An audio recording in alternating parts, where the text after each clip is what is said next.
کاگازات ئەگەر گوێت لە منە من دێمە لای تۆ سوپاس بۆ ئامادەبوونی جەنابەت پێم خۆش بگوێت لە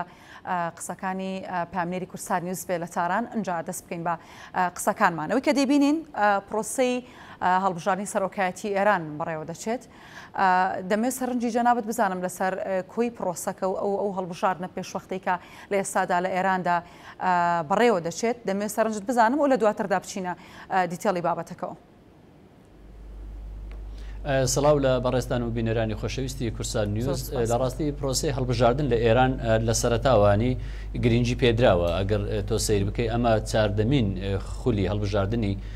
سەرۆک کۆمارە لە ئێران و ئێران ڕاستە پابندە بە هەندێک تایبەتمەندی خۆی لە مەسلەی سیستەمی سیاسی و بەڕێوەبردننی دەوڵەت و ئاینی و پەیوەندی دیبلۆماسی لەگەڵ جیهان و ئەمانە بەڵام لە ناو خۆی ئێراندا گرنگی بە بابەتە هەڵبژاردنەکان دەدرێت ینی لە ئێران چوار هەڵبژاردن دەکرێت لەسەر ئاستی ناوخۆی ئێران ئەمە بە پێی دەستور ئەم خولی ئێستاکە کە خولی چواردەمینی هەڵبژاردننی سەرۆک کۆماری ئێرانە دیارە خولی هەڵدەتوانین بڵێن هەڵبژاردننی پێشوەختەیە ئەنی ساڵێک پێش لەوادەی خۆی بەهۆی کۆچی دوایی سەرۆک کۆماری ڕئیسیەوە ئەمە خولە ئەنجام دەدرێت و دەبێت یەک لەم چوار بەربژەری ئێستا کە هەن دەبن بە نوێمین سەرۆک کۆمار لە هەر ئەمڕۆ یان لە هەفتەی داهاتوو یەک لای دەبێتەوە. باشە کاک ئازاد هەرچەندە ئێرانێکێکە لە وڵاتانی ڕەنگە پێشبینیکردن بۆی قورس بێ بەڵام پێشبینیەکەیت بە پێی هەموو ئەو گۆڕانکاری ئەو بابەتانی یاخود ئەو سینناریۆنی کە لەسەر مێزەکان هەیە پێشبینی دەکەی کێ بێتە سەرۆک کۆماری نوێی ئێران هەرچەنە چاوەکان زۆر لەسەر پزیشکیانیە بەڵام دەمێ پێشبینی جەنابەت بزانم لەسەر بابەتە. دەزانی مەسلەی پێشبینی لە هەڵبژاردن لە هیچ شوێنێک ناتوانانی تۆ ڕاستە بەڵام ئێرانی شێکێکە لە وڵاتانی کە ڕەنگە پێشبینیکردن بۆی تا ڕادەیەک زۆر قورس بێت. باڵە ڕاستە جا هەر بۆ ئێران وەکو خۆت گوتێت قورستریشە ینی خۆی پێشبینیکردن شتێکە بەڵام ئەنجام شتێکی ترە لە هەڵبژاردنەکان چونکە مفاجعات هەیە و بە نەتیجە سندوقەکان یەکلایی دەکەنەوە بەڵام ئەوەی لە ئێران هەیە بەپێی سیستەمی ئێران وە بەپێی ئەم ئەوەی کە لە ئێراندا لە ڕابردوو بینیمانەوە ئێستاش کە دەبینین ئەوەی کە کاریگەری هەیە لەسەر پرۆسەکە و لەسەر سیاسەتی گشتی ئێران نەخشەی سیاسی لە ئێراندا لە ڕاستیدا ڕابری ڕوحی ڕۆڵی هەیە و سوپای پاسداران ڕۆڵیان هەیە ئەوانە چونکە لە ئێران لە بیرت نەچێ هەر چەندی دیموکراسیەت ئەگەر هەش بێ چەند منافەسە و ململانەی هەبێ لە نێوان باڵەکان و هێزەکان و کاندیدەکان بەڵام لە نەتیجەدا هەر هەمویان پابندن بە ئاڕاستەیەکی سیاسی بە ئایدۆلۆژایەک ئەویشکە ئایدۆلۆژایەکی یەک ئاینیە و دووش سەروەری ئێرانە یان لە ئێران ئەوەی کە گرینگە ئێرانیەکانن ئێران خاوەنی مێژوویەکی عەریق و دوور و درێژ و گەورە و مەزنە لە مەسلەی دەوڵەتداری بۆ 3000 ساڵ دەچی زیاتر ئەوان خاوەنی دەوڵەتن واتە تەجروبەیەکی زۆری دەوڵەتداریان هەیە بۆیە ئێران ئاسان نییە ینی لە مەسلەی هەڵبژاردن یان هەر کەسێک بێتە دەسەڵات تۆ سیرکە لە پێش ساڵی هەفتانوە ئەو کاتانەیەکەوە شاهنشا لە حکم بوو کە سیستەمێکی ئەلمانی حکمی دەکرد لە ئێران بەڵام دووبارە وەکو ئێستاکە هەندێک شت خەتی سۆر بوو لە ئێران لای ئێرانیەکان ئەوەی کە ئێران جیا دەکاتەوە لە وڵاتەکانی تر ئەوەیە هێڵێکی سوور هەیە بۆ دەوڵەتی عمقی ئێران واتە هێزێک هەیە لە ئێران حکمڕانی دەکا کە پێی دەڵێن دەوڵەتی عمقی ئێرانی پێشی کۆماری ئیسلامی ئێران و پێشی شاهنشا و پێشی ئەوانش ئەم نەهجە هەر هەبووە واتە لای ئێرانیەکان هەر دەسەڵاتێک بێ ئێران گرینگە و ئێرانیەکان گرینگن بۆیە ئەمانە پارێزراون ئەوەی کە ئێستا دەمێنێتەوە ئەو ململانەیە لە نێوانی ڕیفۆرم خوازەکان و پارێزگارەکان ئەمە ئاساییە هەیە بەڵام هەردوو ئەم دوو باڵی هەم ڕیفۆرم خوازەکان و هەم حافزکارەکان ناتوانن لە چوارچەوەی خەتی گشتی دەوڵەتی ئێران و دەوڵەتی قوڵی ئێران دەربچن واتە هەردووچیان پابندن ئەوەی کە هەیە هەر کامێک لەم دوو باڵای لەم دوو تەکەتولای لەم دوو ئاڕاستەیە بێنە سەر دەسەڵات وەربگرن ڕەنگە لە ڕووی فەنی و تەکنیکی و جۆری حکمڕانی گۆڕانکاری هەبێ بەڵام گۆڕانکاری ڕیشەیی لە ئاڕاستەی سیاسی و لە فقهی ئێرانی ڕوونادا چونکە ئەوەی کە ئێرانی هێشتۆتەوە بەوە ئەم ئاڕاستە و ئایدۆلۆجیە سابتەیە کە لە ئێرانبوونی هەیە ئەویش ئێرانیزمە ئەمە عمقەشی قۆڵی هەیە بۆیە ئاڕاستەکان وان پێمان دەڵێن پزیشکیان ڕەنگە لە پێش بێت چونکە ئەو ئەوانەی کران ئەو ڕاپرسیانەی کران وا پیشانەدەن کە پزیشکیان لە پێش بێ بەڵام لەبیرت نەچێ لە کۆتاییدا کاریگەری ڕابەری ڕوحی لەگەڵ پازداران کاریگەریان زۆرە دەمێنێتەوە سەر ئەوەی کە ئاڕاستەی گشتی لە دەوڵەتی فقهی ئێرانی بەڕووی ئێران و بەڕووی چارەسەری پرسە ناوخۆیەکان چی دەبێ ئەگەر هاتوو ئێستا بارودۆخی ناوخۆی ئێران لە مەسەلەی بێکاری لە مەسەلەی دابەزینی نرخی تومەن و لە مەسەلەی بازرگانی و لە مەسەلەی پەیوەندی دیبلۆماسی و لە مەسەلەی مافی خەڵک و ئازادی ڕادەربڕین و مافی ژنان لە ئێران هەموو ئەمانە لە بەرچاو بژیرێ ڕەنگە بەپێی ئەمە دەبێت ڕیفۆرمخوازەکان پزیشکیان دەربچێ لە کاتێککە خەڵک زۆر لە ئێران ئەمان ئە بڕخنانەی لە دەوڵەت و لە دەسەڵاتی ئێستای ئێران هەیە بەڵام ئەگەر لایەنێکی تر لە بەرچاو بگرین یان ڕابەری ڕوحی ئێران و پازداران سوپای پازداران بە مەترسیەکانی دەرەچی لە بەهەند هەڵبگرێ و بە ئەوە لێ دووەری بگرێ ڕەنگە محافیزکارەکان چونکە ئەوان محافیزکارەکان زۆر پابەندی ڕوحانی دەوڵەتن و یان خامنەین لەلایەک وە زۆر پابەندی پازداران لەم نێواندا محافزکارەکان یاخود ئەوەی کە ڕیفۆرم خوازەکان کامیان دەتوانن جێگەی ینی ئەو لایەنە بن کە هاوڵاتیانی ئێران دەیانەوێت چکە لە کۆتاییدا هاوڵاتی ئێرانی دەیەوێت کەسێک دەسەڵاتی وڵاتە بگرێتە دەست کە ئەو گیر و گرفتانەی کە ئەو قەیرانانی کە لە ئێراندا هەیە تێپەڕێنرێت و دۆخێکی باش بۆ ئەوان دروست بکرێت دەتوانین بڵێن سێ ئاڕاستە هەیە لەسەر ئاستی ئێران سێ خواست هەیە هەندێک لە ئێرانیەکان پشتیوانی لە محافیزکارەکان دەکەن و ئەوانەی کە کاریگەری دەوڵەتی قوڵی ئێران و سوپای پازدارانیان بەسەرەوەیە واتە تو ناژۆکانن ئەمانە بەشێکن و بە هەمان شێوە بەشێکن هەمان ئەم سیستەمەی ئێستای ئێرانیان دەوێ بەڵام بە نەرمونیانتر بە ڕیفۆرمەوە ئەمە دوو بەشیان بەڵام بەشی ئەغڵەبی بەشی زۆری خەڵکی ئێران بە هەموو پێکاتەکانەوە ڕەنگە هەر لەگەڵ گۆڕێنی سیستەمی حکومڕانی ئێران بن بیانەوێ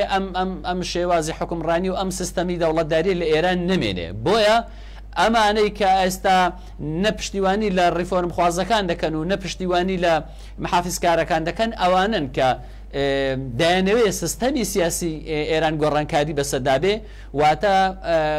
لەگەڵ هیچ لایەکیان نین بەڵام لە هەموو حاڵەتێکدا ئەوانەی کەوان نیگەرانیشن و داوای گۆڕانکاری ڕیشەی لە سیستەمی ئێرانیش دەکەن ئەوە نزیکترن لە ڕیفۆرم خوازەکان چونکە هیچ ڕیفۆرم خوازەکان دەتوانن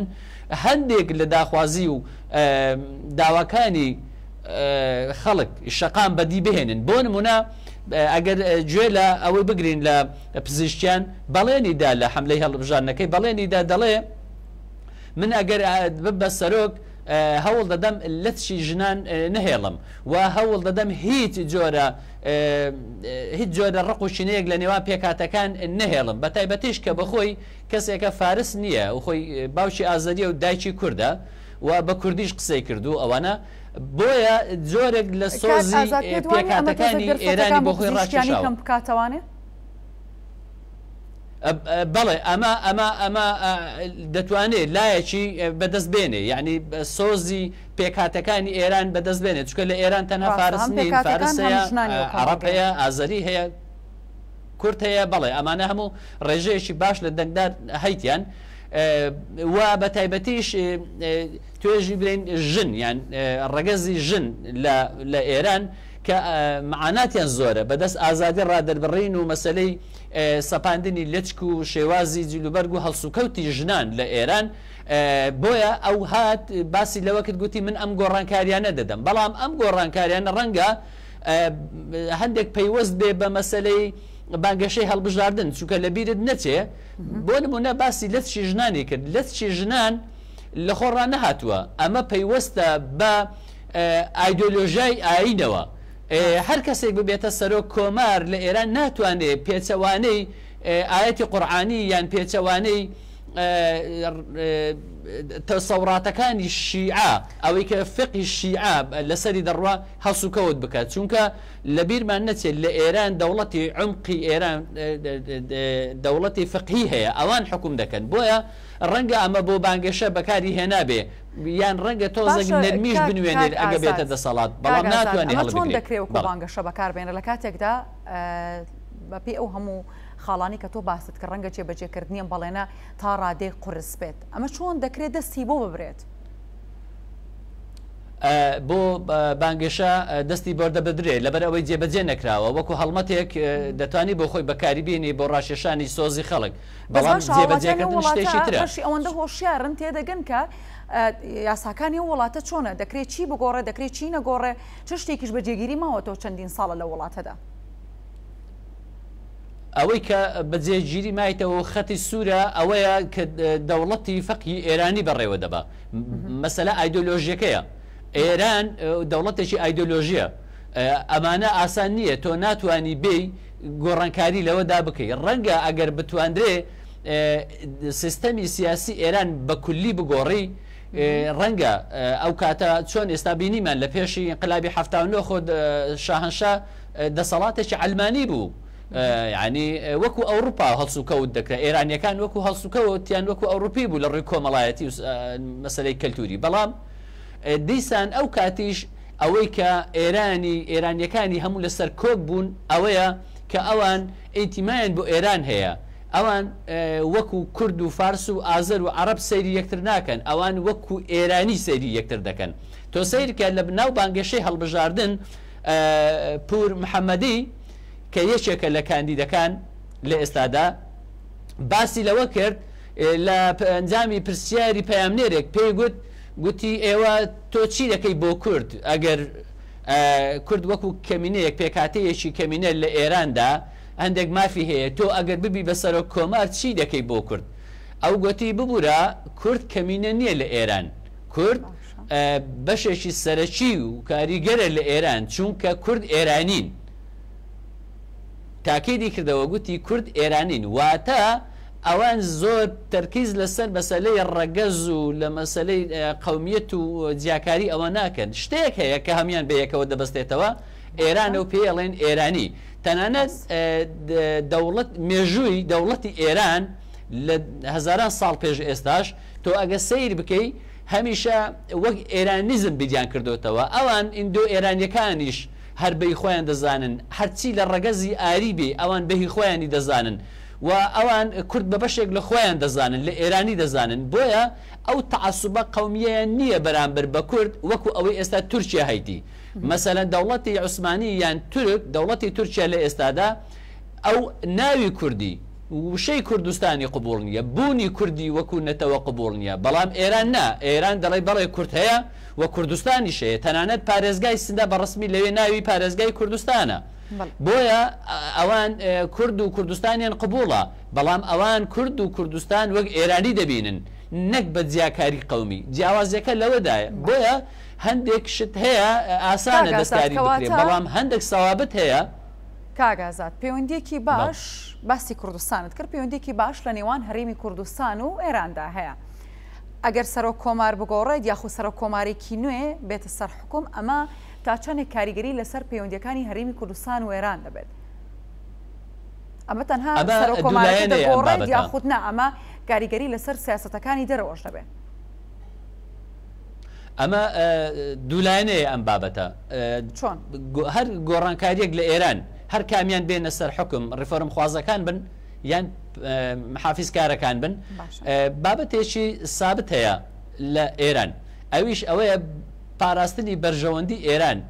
دەرەجەیەکە لای مەرجەعی ئێرانی کە ڕابەری ڕوحیە و سوپای پاسدارانە ئەمە لەلایەک لەلایەکی تر جۆری تەعامل و هەڵسوکەوت و پاراستنی بەرژەوەندیەکان بەرژەوەندی ئێران لەگەڵ هەرێمی کوردستان و لەگەڵ عێراق جیاوازەکەی لە چیدایە؟ هەرێمی کوردستان لە ڕووی سنووری جوغرافیەوە سنوورێکی زۆر و دوور و درێژی لەگەڵ ئێران هەیە. ئەم سنوورە کاریگەری زۆری هەیە. تۆ لەگەر پەیوەندیت لەگەر وڵاتێک کە تۆ لە قاڕک بی و ئەو لە قاڕێکی تربی جیاوازە لەگەڵ پەیوەندیت لەگە وڵاتێک کە سنوورێکی زۆرتان بەیەکەوە هەبێ. بۆیە ئەم پەیوەندی بۆیە کاریگەری دەبێ. بەڵێ کاریگەری لەسەر هەرێمی کوردستان دەبێ. کاریگەریەکەی لە ڕووی سنووریەوە دەبێ و کاریگەری لە ڕێ عێراقیشەوە دەبێت کە لە ئێستادا حکوومەتی عێراقی فیدراڵ کە هەرێمی کوردستان بەشێکە لە عێراق دەتوانین بڵێن هەژمونی سیاست و دەسەڵاتی ئێرانی بەسەرەوەیە. بۆیە لە هەردوو حاڵەتەوە کاریگەری دەبێ. بەڵام ئەم گۆڕانکاریە کە جەنابەت پرسیار کرد لەسەر ئەوەی لەسەر ئاستی ئێران پەیوەندی ئێران لەسەر ئاستی جیهان چی دەبێ؟ من پێم وایە ئێران خوێندنەوەی دەبێ بەم شێوە بێ. حاڵەتێکیان ئەوەیە لە قۆناغدا ئەم سیاسەتەی ڕابردووی بەرامبەر بە دەرەوە بیپارێزیە و بەردەوامی پێبدا یان جۆرێک لە کرانەوە بەڕووی جیهاندا بکاتەوە. چونکە ئەو 3 ساڵی ڕابردوو کە بینیمان جۆرێک لە دابڕان لە نێوان ئێران و کۆمەلگای نێودەوڵەتی هەبوو. تەنانەت کۆبنەوەکانی 5+1 وەستا ئەوەی بەرنامەجی نەوەوی وەزدەیان سزا لە کۆمەلگای نێودەوڵەتیەوە بەسەر ئێراندا سەپێنرا. نرخی تومەنی ئێرانی تەواو دابەزی. ئابووری ئێران تەواو داتەپی. بێکاری بەڵاو بووە. کێشە و ناکۆشی کۆمەڵایەتیەکان زەق بوونەوە لە ئێران. پەیوەندی دیبلۆماسی ئێران زۆر دابەزی لە جیهان. هەم ئەمانە جۆرێک لە دابڕانی سیاسەتی ئێران لە دەرەوە ئەنجامدا. بەڵام ئەگەر ئێستا ڕابەری ڕوحی ئێران و سوپای پاسداران و ئەوانەیە کە کاریگەری نەخشی سیاسی ئێران دەکەن ئەوان ئەگەر بیانەوێ ئەم بابەتە بگۆڕن بە شێوازێکی تر نەرمونیانی لەگەڵ جیهانی دەرەوە ئەوە بێگومان دەبی لەو حاڵەتە پشتیوانی لە پزیشکیان بکەن بۆ ئەوەی بە جیهانی دەرەوە بڵێن ئێران ئامادەیە بەکرانەوە. ئێران ئامادەیە بۆ دەستپێکردنەوەی گفتوگۆی ئەتۆمی. ئێران دووبارە بگەڕێتەوە سەرمێزی 5+1 و ئێران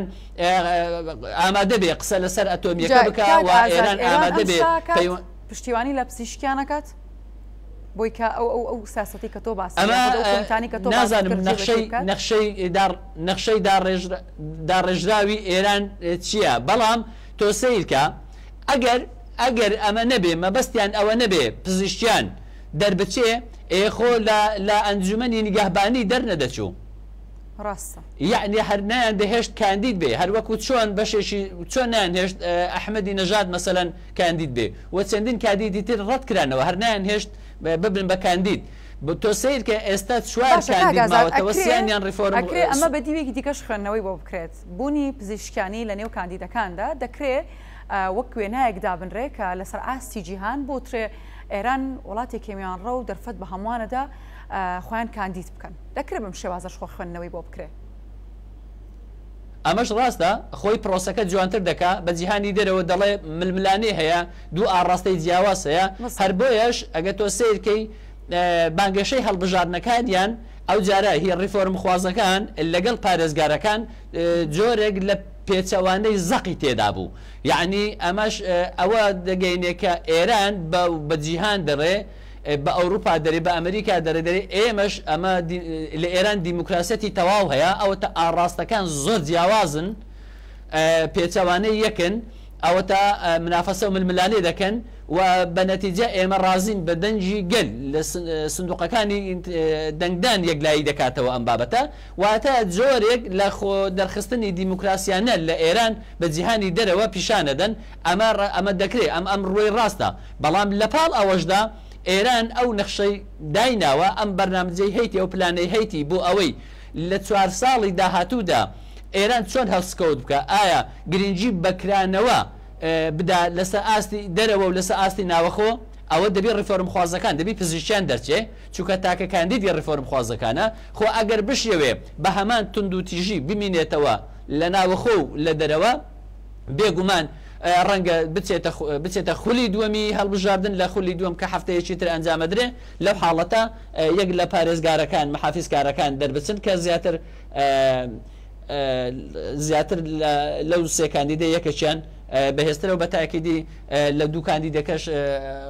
قاڵفیان زیاتر ئەوەی لەسەرە یعنی دەربچێت. کاگازادەمێ سەرنجت بۆ قسەیەکی خامنەی ڕابکێشم. خامنەی ئەڵێت بەردەوامبوونی کۆماری ئیسلامی ئێران پەیوەستە بە ئامادەبوونی هاوڵاتیان لەسەر سندوقەکان. چۆن خوێندنەوە بۆم قسەی ئاکەیت؟ ئەمە دوو لایەنی هەیە. یەکیان ئەوەیە یەکیان وا خوێندنەوەی بۆ دەکرێت خامنەیی دەیەوێ